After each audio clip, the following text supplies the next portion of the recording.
আটা দিয়েছি, দিচ্ছি। বিস্কুটে আমাদের ফুটো করা হয়ে গেছে। 5 মিনিট হবে, 5 মিনিট। দেখুন ভেঙে দেখাচ্ছি কত সুন্দর খাস্তা হয়েছে। নমস্কার বন্ধুরা, আজ একটি নতুন রেসিপি নিয়ে এসেছি, বিস্কুট।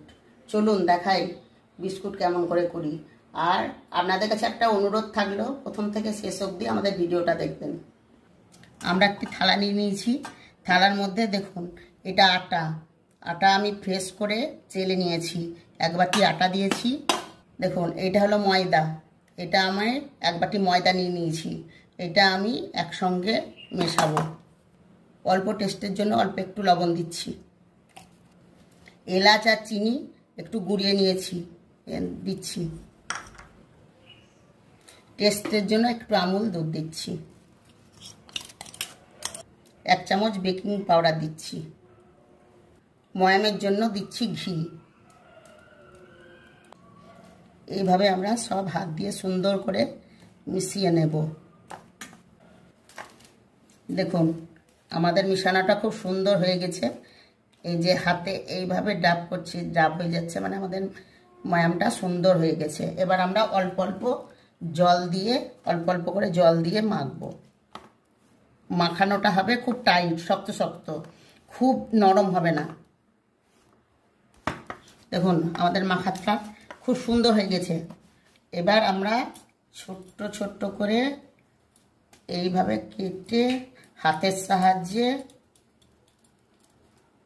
এইভাবে শেপ দিয়ে এটাকে বাড়িয়ে নেব বিস্কুটের মতো।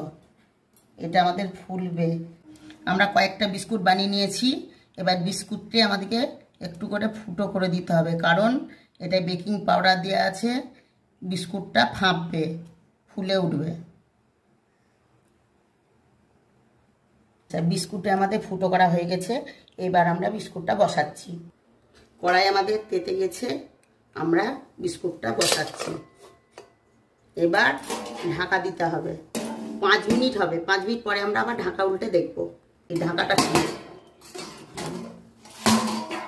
আমরা 5 থেকে 7 মিনিট মতো রেখেছিলাম। দেখি উল্টিয়ে দেখুন কত সুন্দর লাল লাল হয়ে গেছে। আমরা এদিকটা উল্টিয়ে দেবো, খুব সুন্দর খাস্তা হবে। আচ্ছা, এদিকটা উল্টে দেওয়ার পরে আর 5 মিনিট এদিকটায় উল্টে থাকবে, তারপরে আমরা নামিয়ে নেব। দেখুন আমাদের বিস্কুটগুলো কেমন মুচমুচে হয়ে গেছে। আমাদের বিস্কুট একেবারে তৈরি। দেখুন আমাদের বিস্কুট একেবারে তৈরি। কত সুন্দর খাস্তা হয়েছে। চলুন দেখাই।